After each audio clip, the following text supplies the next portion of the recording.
Как вы думаете, когда человечество придумало варить говяжьи, бараньи и даже свиные ноги? Кто тот светлый гений, который придумал использовать вот эти части туши? Я не знаю. Но я могу сказать, что это, скорее всего, произошло, когда человечество только-только осваивало азы кулинарии. Вы понимаете, как люди начали есть мясо вообще? Впервые. Поймали на охоте какое-нибудь животное, бросили его целиком, всей тушей, в костер, сожгли и съели. А спустя тысячелетия человечество придумало топор, нож и казан. И вот тогда-то в рационе человечества появился хаш. Это программа о вкусной и здоровой пище. А меня зовут Сталик Ханкишиев. Я веду кулинарную программу для здравомыслящих и здоровых людей. Для того, чтобы научиться разделывать говяжий хвост по суставам без топора при помощи всего лишь навсего одного ножа, необходим небольшой опыт. Но ничего трудного здесь нет. Просто пощупайте, вы же почувствуете, где есть сочленение между позвонками. Можно было бы, конечно, воспользоваться и топором. Но дело в том, что я не хочу делать бульон излишне жирным.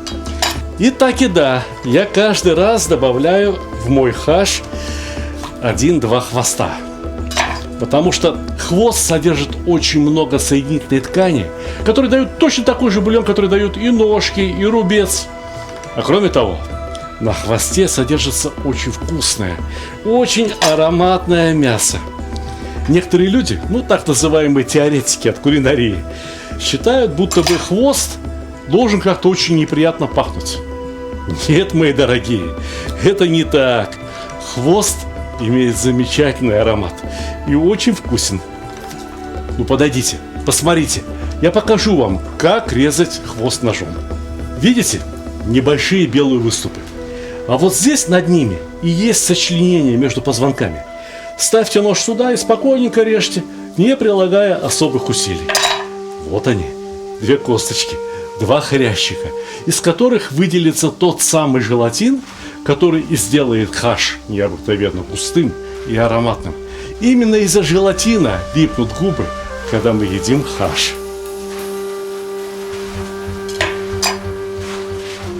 Вода закипела и достаточно. Что рубец, что ножки можно убирать из казана. Да, я сливаю первую воду. Если кто-то может назвать вот то, что здесь образовалось, бульоном, я завидую таким людям.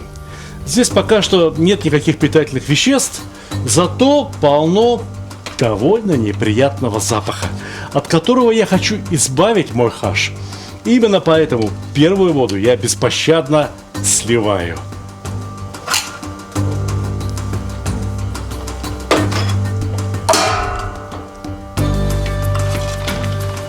Здесь еще и пена-то толком не вышла.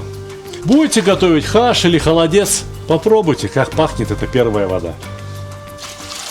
Но зато после 40-минутного пребывания в закипающей воде с ножками произошли изменения. Шкура на ножках распарилась. А еще надо сказать, ножки на ночь я оставлял в холодной воде. Замачивал. Это тоже помогает разбухнуть шкуре, то есть шкура у нас уже наполовину готовая. Сейчас, как только она попадет в чистую воду и закипит, она начнет выделять коллаген буквально немедленно. И все сварится очень быстро и очень хорошо. Воду с неприятным запахом мы вычерпали и казан чисто помыли. Все, кто читали рецепты хаша в моих книгах, наверняка помнят фразу: «У вас мимо дома случайно чистый горный ручей не протекает?» У меня протекает. Протекает прямо в Подмосковье, потому что теперь мне доступна вода из Казахстана, вода из предгорий Тянь-Шаня, вода, ко вкусу которой я привык с самого детства. Вода эта называется Тассай. Есть питьевая, на которую я предпочитаю готовить, а есть столовая, которую можно поставить на стол перед любыми гостями. Посмотрите, в стеклянных бутылках, хочешь газированная, а хочешь негазированное, спокойное. На самом деле очень вкусное. На этот богатырский казан уйдет бутылей 5, а может быть даже 6 такой воды. Но хаш того стоит. Для хорошего хаша мне такую воду не жалко.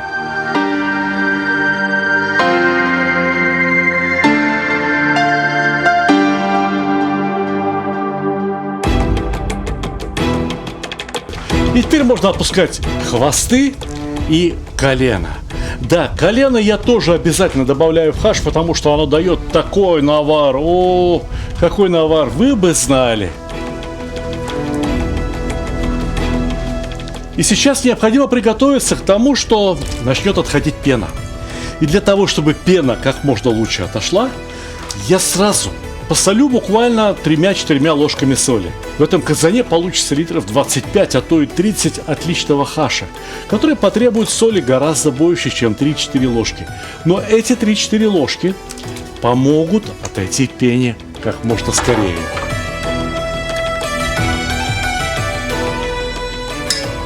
И пока у нас есть время, мы можем разобрать ножку.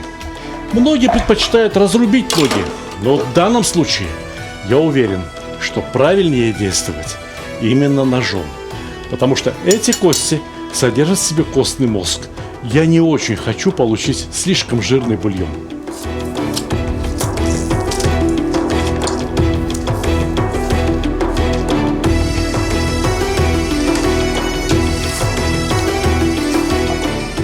Нож уперся в сустав, дальше не идет. Значит, прорезать нужно примерно на 1 сантиметр от сустава.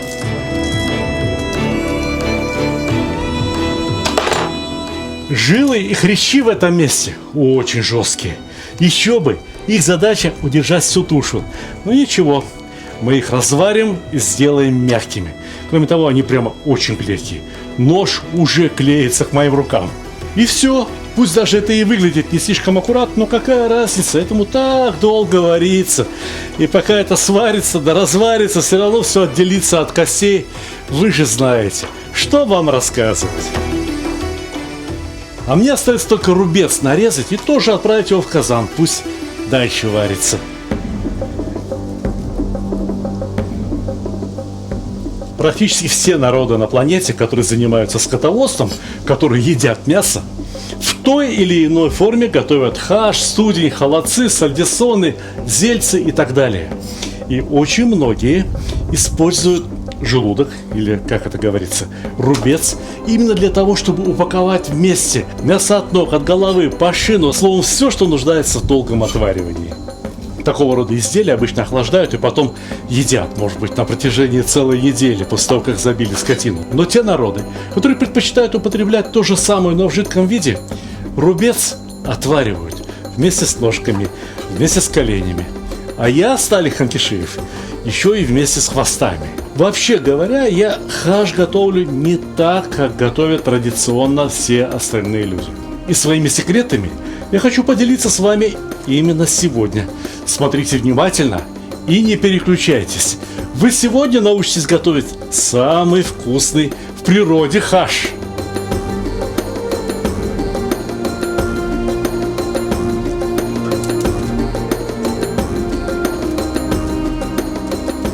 Слышите? В казане закипело.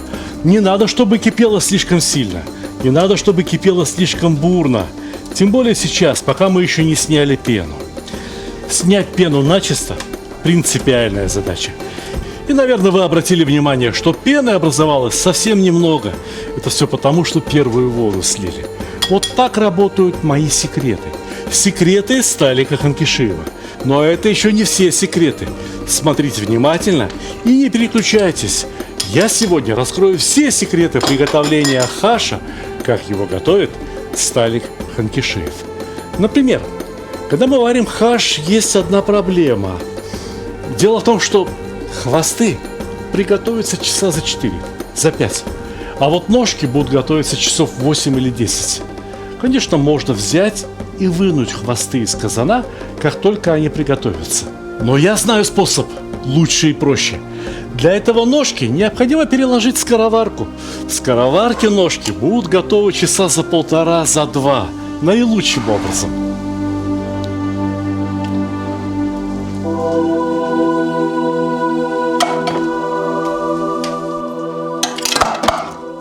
Разумеется, часть недоваренного бульона необходимо перелить в скороварку.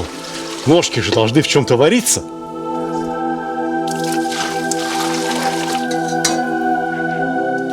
Крышку закрываем и на газовую плиту. А вот с этим бульоном, что остался в казане, необходимо поработать. Я отлично знаю, что большинство людей, которые готовят хаш, никогда не добавляют в него лук. И должен сказать им: напрасно. Лук прямо в шелухе улучшает цвет бульона. И кроме того, улучшает аромат хаша. Послушайте, мало ли чего, что кто-то когда-то где-то не добавлял. Мы же готовим для себя, поэтому используем все знания о кулинарии для того, чтобы улучшить бульон, основу хаша. Например, в луковицу я вставляю гвоздики. Гвоздика специя очень резкая, очень сильная. Буквально несколько бутончиков гвоздики достаточно для того, чтобы исправить, улучшить аромат хаша. А помимо гвоздики, во все бульоны я добавляю черный перец горошком. Хаш – блюдо, которое призвано согревать. Черный перец делает все то же самое. Поэтому буквально столовую ложку черного перца, казан огромный. Этого почти что никто не заметит. Разве что самые откровенные гурманы и знатоки кулинарии поймут, что это хаш не абы какой. Это хаш с черным перцем. Вот и все. Осталось только подождать. Хаш скоро будет готов. Но дело в том, что хаш – это не просто еда. Это еще и ритуал. Это еще и свита, которая играет короля. Главный визирь хаша – это лаваш. Но лаваш особый. Лаваш сухой, хрустящий. В Азербайджане выпекают особый вид лаваша, который еще называют юха. Выпекают его на садже, выгнутой сковородке, которую устанавливают над огнем выпуклой стороной вверх. В этом случае лаваш пропекается равномерно, без подпалин в середине. Лаваш обычно пекут таким образом, чтобы он оставался мягким, пластичным. А сейчас уже выпеченный лаваш я уложил на саж, и надо подождать, пока он подсохнет, пока он превратится в сухарик.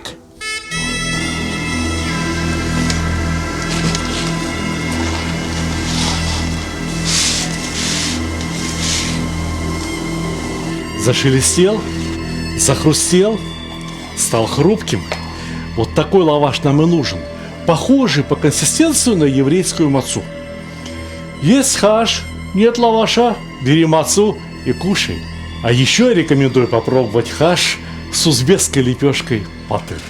Если ее подогреть на том же самом садже, либо просто на сухой сковородке, так чтобы она была и горячая, и хрустящая, получится очень вкусно.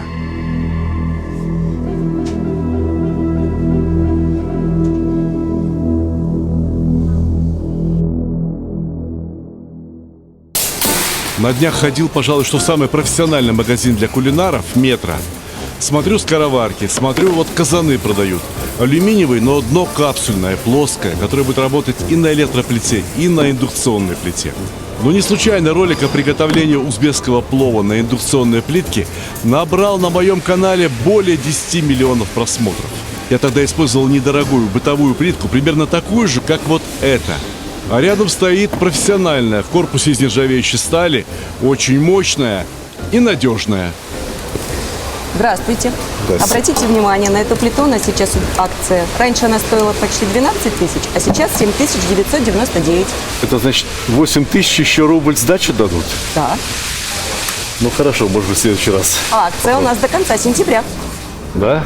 Ну что ж, хорошая вещь, надо брать. Начинающие кулинары думают о казанах, а надо думать о том, чем их греть. Например, на этой индукционной плите можно приготовить плов и в кастрюле. Я скажу вам самый большой секрет. Плов можно приготовить даже в кастрюле из нержавеющей стали, но очень важно, чтобы она была невысокая. Так теплу будет легче пробраться до слоя риса. Кастрюли высокие, объемные, более пригодны для отваривания бульонов. Ну и для хаша, который мы сейчас с вами готовим. Скоро продолжим. Вот крышку для кастрюль подберем? Да, 2 кастрюли одинакового размера. Значит, крышку можно брать всего одну. Я часто говорю о крышке термосе. Посмотрите, рядом на полках лежат миски. Выбираем подходящую по размеру, и вуаля! Она точно совпадает с размером крышки, и термос, по сути дела, готов. Чтобы покупать по самым выгодным ценам товары и продукты в магазине «Метро», необходима карточка. Эту карточку можно оформить при входе в магазин, но можно оформить ее и на сайте. Для моих подписчиков действует скидка целых 20% на 3 первые покупки. Ссылка на оформление вашей первой карточки в «Метро» находится в описании к этому ролику. Если у вас уже есть карточка покупателя «Метро», поторопитесь в магазин, чтобы успеть купить эту отличную индукционную плитку с неслыханной скидкой. Надежная, мощная, ручка регулятора механическая, дискретная. Управляется очень быстро, легко и очень точно. Аккуратная настройка температуры позволяет очень качественно готовить любые блюда. А уж супы, бульоны и вот этот наш хаш тем более. Полюбуйтесь цветом и прозрачностью этого бульона из бараньей грудинки. В каком казане, на каких дровах можно отрегулировать нагрев так же точно? Казан – это устройство для получения удовольствия, для развлечения, чтобы похвалиться перед друзьями. А в бытовых условиях для того, чтобы приготовить еду, индукционная плитка может быть даже и удобнее. Если не нужна, поставил на торец и убрал под стол. Совсем мало места занимает. А захотел приготовить плов? Пожалуйста. Это плов из полкило риса. В 6-литровой кастрюле можно было бы приготовить и из килограмма. Но маленький плов, когда от горячего дна до слоя риса совсем близко, получается всегда очень рассыпчатым. Только полюбуйтесь, насладитесь этим зрелищем. Поели 4 человека, да еще и на следующий день осталось. Благодаря высокой мощности мясо обжарилось как следует. Не сварилось, не потушилось, а именно пожарилось до хорошего уверенного румянца. Точно так же отлично пожарился и лук, и морковь. А когда это было необходимо, уровень мощности понизили настолько, что ничего не пригорело. А под крышкой термосом, нашим с вами ноу-хау, все получилось просто замечательно. В правом верхнем углу экрана сейчас возникнет ссылка на рецепт «Чемпион по просмотрам» на моем канале. Плов на индукционной плитке в посуде с плоским дном. Итак, регистрируйтесь по моей ссылке на сайте «Метро» и бегом в магазин. Зимой на плитке удобнее. Все, что варилось в казане, будет вот-вот готово. Самое время смешать 2 разных хаша. Один, который варился в скороварке, и тот, что варился в казане.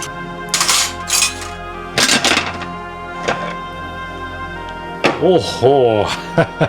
Вот где красота так красота. Ну что, переливаем аккуратненько.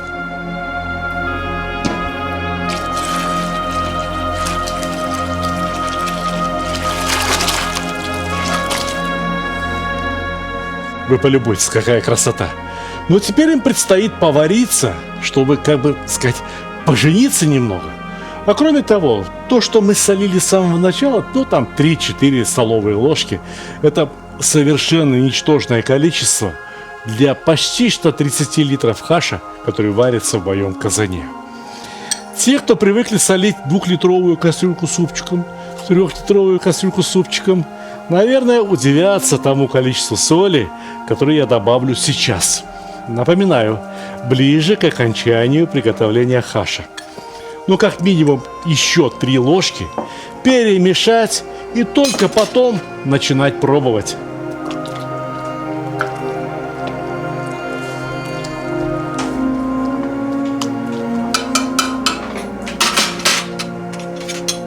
Отгоните жир в сторонку. Соль в жирах не растворяется. Пробуйте только бульон. Как он? О, хорош, хорош. Больше соли не потребуется. Ну а теперь хаш должен повариться еще хотя бы минут 30-40. И вы удивитесь тем изменениям, которые произойдут в моем казане. Ну а нам пора накрывать на стол. Вот этот хлеб очень ароматный, хрустящий, вкусный.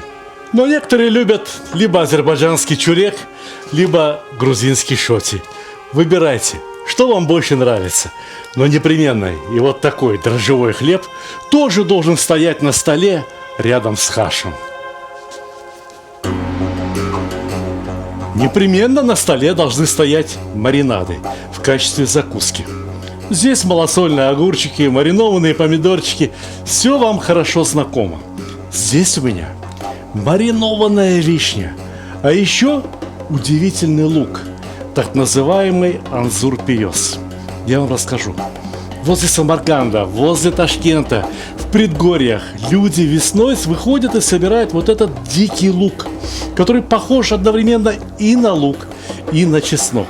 Вы посмотрите, каким он получается в разрезе. Вот какой. Как будто бы это одна сплошная огромная долька чеснока выросла внутри земли. Вы не представляете себе, какой он вкусный и как хорошо он подойдет к хашу. Я уверен, что такой лук растет и на Кавказе. Вот если бы в Азербайджане научились его находить, заготавливать, мариновать, это было бы очень хорошо. Пусть на столе стоит и свежая зелень, острая, такая, как вот этот крест-салат, зеленый лучок, пряная, мята, укроп, петрушка, кинза, кто что любит. Непременно редиску, либо зеленая редька. Смотрите, что есть по сезону. Конечно, пускай будут и свежие огурчики и помидорчики. Люди будут закусывать.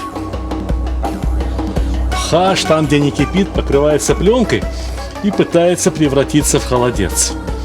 Что холодец, что хаш. С чесноком вкуснее. Но не все едят чеснок, потом, мол, целоваться надо, будет пахнуть изо рта. Я вам подскажу, вот мой секрет. Я собираю с самого верха, там, где практически сплошной жир, и заливаю им чеснок. Пусть постоит, чеснок заварится, потом ложечку такого жира в тарелку, и, пожалуйста, чесночный вкус есть, а запаха изо рта нет. Чеснок – непременный атрибут хаша.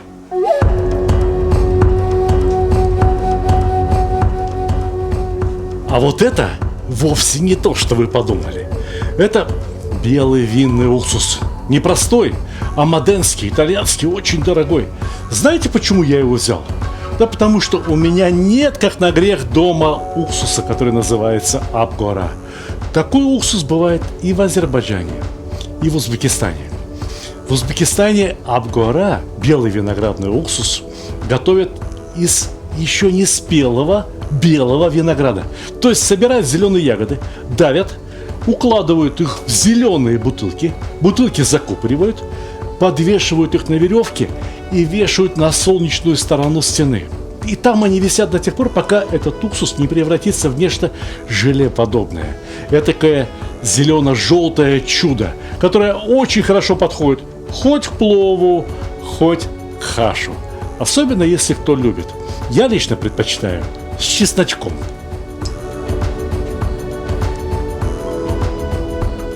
Мясо от хвостов, жилки, шкуры – все это подается непременно на отдельном блюде. Вот так, чтобы подольше не остыло.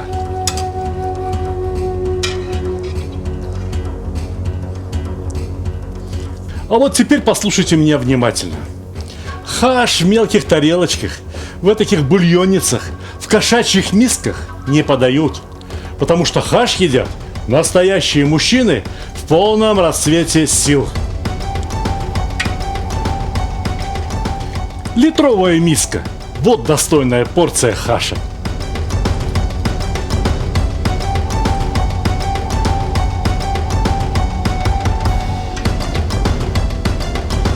Дарю вам еще один секрет. В такой миске хаш долго не остывает. Объем большой, понимаете? Очень долго остается горяченьким. Вот теперь можно сказать, что на стол подан хаш. Только я забыл одну очень важную деталь. Некоторые любят, чтобы было погорячее, чтобы было поострее. Для таких ребят по перчику. Хочешь зеленого, хочешь красненького, выбирай на вкус. Знаете, чего не хватает? Не хватает соответствующего настроения. Мы его сейчас с вами организуем. Ну-ка, музыка! Приятного вам аппетита!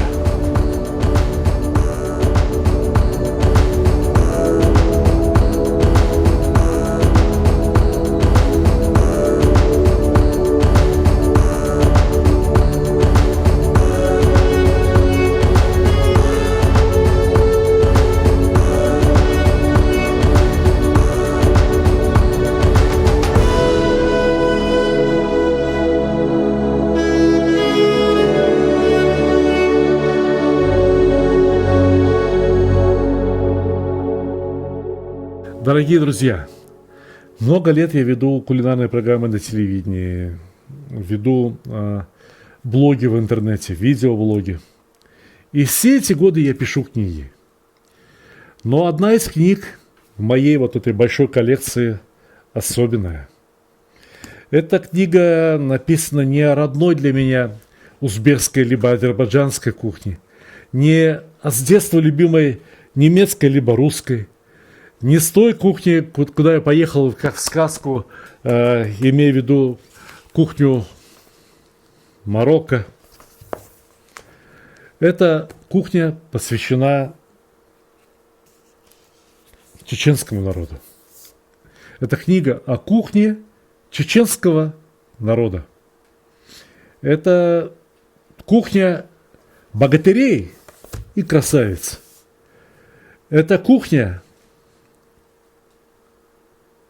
того народа, где все молодые ребята вырастают настоящими спортсменами. При этом девушки, на удивление, тонкие и стройные. Это книга, в которую я вложил очень много труда. Я много раз ездил в Чечню.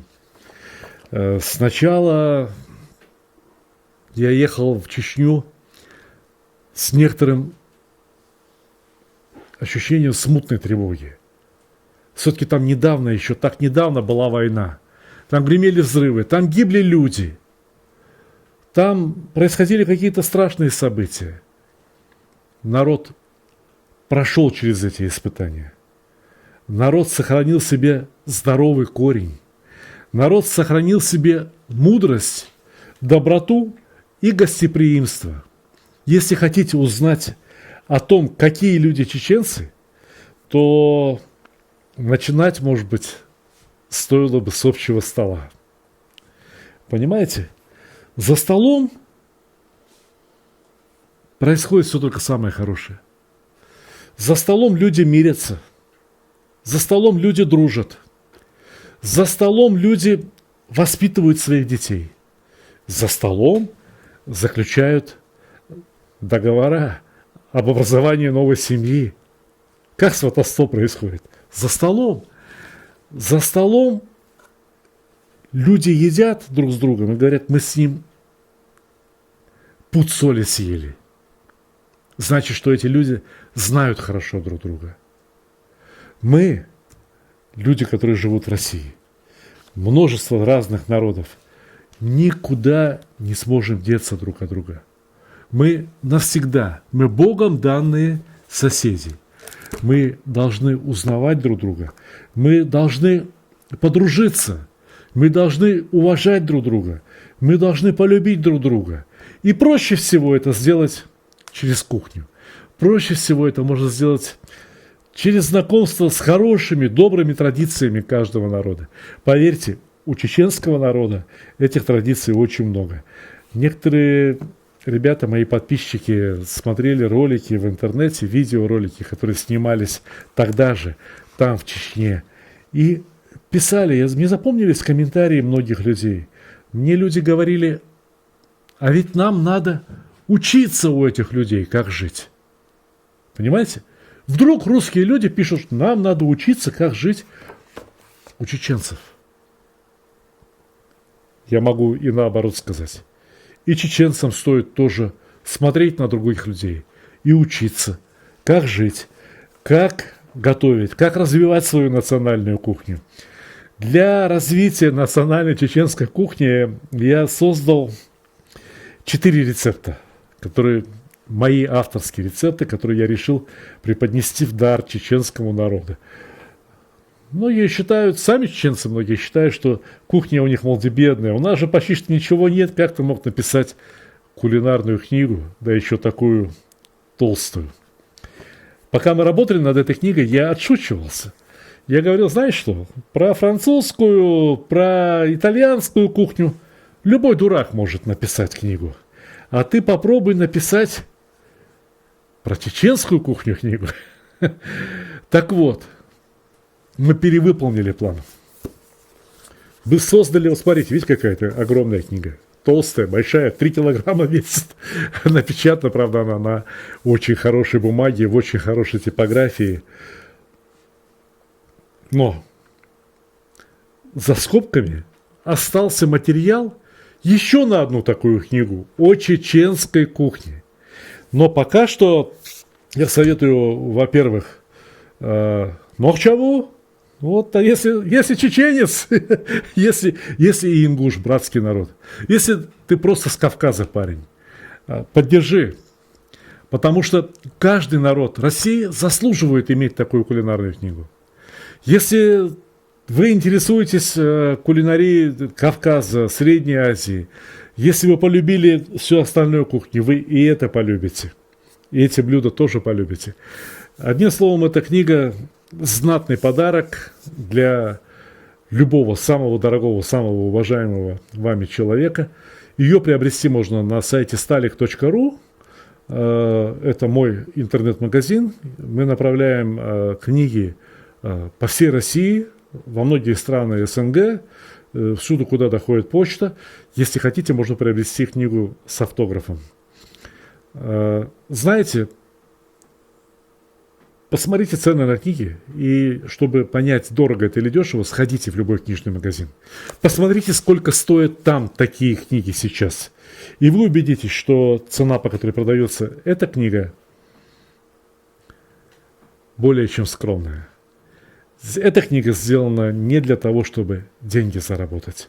Эта книга сделана прежде всего для того, чтобы помочь братскому чеченскому народу создать первую в мире книгу о кухне чеченского народа. Поздравляю всех чеченцев, поздравляю всех нас, любителей кулинарии. Приходите на сайт stalik.ru.